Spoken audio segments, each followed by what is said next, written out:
네, 먼저 홍희진 대표님의 오늘장 간판주부터 확인해 보겠습니다. 네, SK 렌터카를 좀 말씀드려볼까 합니다. 사실상 오늘 시장이 굉장히 좀 급락세를 좀 보여주고 있습니다. 하이닉스, 삼성전자, 자동차 이런 것들 사실상 고퍼주들의 흐름이 좀 굉장히 좀 부진한데요. SK 렌터카 같은 경우는 어제 흐름이 좀 좋았고 오늘도 추가 반등의 흐름을 나타내주고 있습니다. 근데 이제 특징적인 부분은 그동안의 어떤 추세를 좀 바꿀 수 있다. 이제 이 부분들이 좀 핵심적인 부분인 것 같습니다. 그러니까 지금 시장을 보시면 경기 민감주의 흐름이 굉장히 좀 돋보이는 이제 그런 모습이죠. 인플레이션 관련주, 그다음에 코로나 피해주였던 업종들의 흐름이 좀 좋은 반면 다른 업종, 그러니까 그동안에 많이 갔던 IT나 자동차, 그다음 바이오 이런 쪽이 상대적으로는 변동이 크거나 좀 부진한 모습들인데 중요한 건 이제 SK 렌터카 같은 경우는 코로나 피해주로 좀 엮여 있으면서 주가가 그동안에 상당히 좀 부진했었습니다. 근데 이제 중요한 게 1분기 실적이 굉장히 좀 양호했다. 2.6% 작년보다 증가된 영업이익이 좀 기록이 됐다라는 거죠. 그래서 사실상 요즘에는 단기 렌터카 같은 경우는 이제 그 여행 수요에 대한 부분들이 좀 우리가 좀 주목하실 수가 있고요. 근데 이제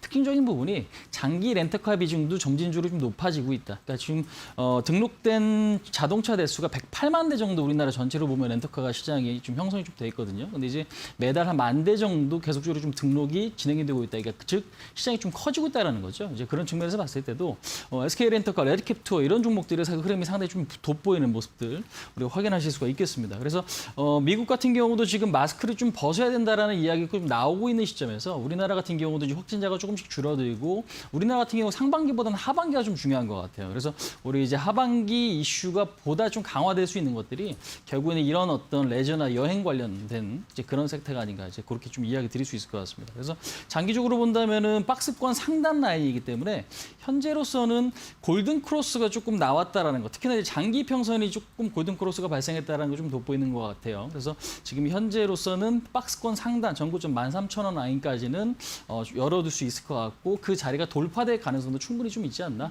그렇게 좀 말씀드리고 싶습니다. 그래서 오늘 같은 경우는 급등까지는 아니지만 그래도 상승 흐름을 보였다라는 측면에서 봤을 때는 조금 의미 있는 흐름이 아닌가 말씀드려보도록 하겠습니다.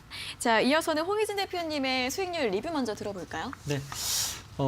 지금 보시면 참 좋은 여행을 좀 말씀드려보도록 하겠습니다. 네. 사실상 코로나 지금 관련주이기도 하죠. 코로나 피해주였는데 이제는 조금 수혜주로 바뀔 수 있는 이제 그런 모습인 것 같습니다. 그래서 지금 미국도 그렇고 우리나라도 그렇고 확진자 감소에 따른 어떤 코로나 극복에 대한 기대감이 사실 종목에 조금 비춰주고 있다. 이제 이 부분도 우리가 확인하실 수가 있겠습니다. 그래서 큰 그림 보시면 아직까지는 매출액이나 실적이 좋을 수가 없어요. 근데 이제 중요한 건 하반기부터 여행객 수요가 많아지느냐. 이제 이 부분이 핵심적인 부분인 것 같습니다. 그래서 지금 이 종목 같은 경우는 21선이 훼손되지 않는다면 전고점 13,000원인데 아무래도 이제 13,000원 돌파 가능성까지도 좀 열어보시는 게 전략적으로 좀 맞지 않나. 현재 시장에서는 그래도 강한 섹터 중에 하나가 여행이다라는 거 우리가 좀 확인하실 필요가 있을 것 같습니다. 네, 5일선 타고 움직이고 있는데 21선 이탈 전까지는 계속해서 가져가도 된다는 전략을 드렸고요. 자, 그럼 내일장 간판주도 확인해 보겠습니다. 네, 시장에서 가장 주목하셔야 될 건 이 부분인 것 같습니다. 결국에는 그러니까 비싸지 않고, 네. 비싸지 않고 그동안의 조정을 좀 충분히 받은 종목에 대한 관심이 좀 필요해 보이는데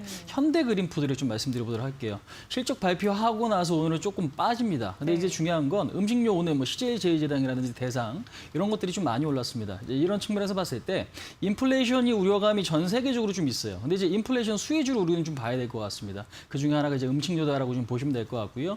현대그린푸드 같은 경우는 급식, 그다음에 지금 보시면은 외식 사업, 그다음에 식자재 공급 이런 것들이 좀 핵심적인 사업 포트폴리오인데 중요한 건 코로나 피해주이기도 하죠. 그러니까 지금 코로나 확진자가 좀 감소가 된다면 역시 매출액이 증가되고 영업이익이 증가될 수 있는 이제 그런 지금 기업이기 때문에 현재로서는 실적에 대한 그러니까 우려감이 조금 오늘 좀 작용을 했는데 오히려 지금 좀 좋은 기회인 것 같다. 좀 말씀드려보도록 하고요. PBR 0.5배, 그다음에 12개월 포워드 PR 같은 경우는 11배로 주가가 그렇게 부담스럽지 않거든요. 그래서 음식료 전체적으로 보면은 2014년에서 2016년도까지 고점을 찍고 보통 4년에서 6년 정도 조정을 받은 종목들이 좀 많습니다. 그래서 지금 현재로서는 13,000원 라인까지는 좀 보실 필요가 있는데 차트 보시면서 간단하게 좀 말씀드릴게요. 네. 지난번에 지지 라인이 이제는 좀 저항 역할을 합니다. 그러니까 지금 어제 급등 이후에 오늘 이제 급락인데 결국에는 다시 한번 고점에 대한 돌파 시도가 분명히 좀 나타날 가능성이 좀 높은 이제 그런 종목이 아닌가 좀 말씀드려보도록 하겠습니다. 그래서 현재로서는 13,000원 박스권 상단이 좀 돌파가 된 다음에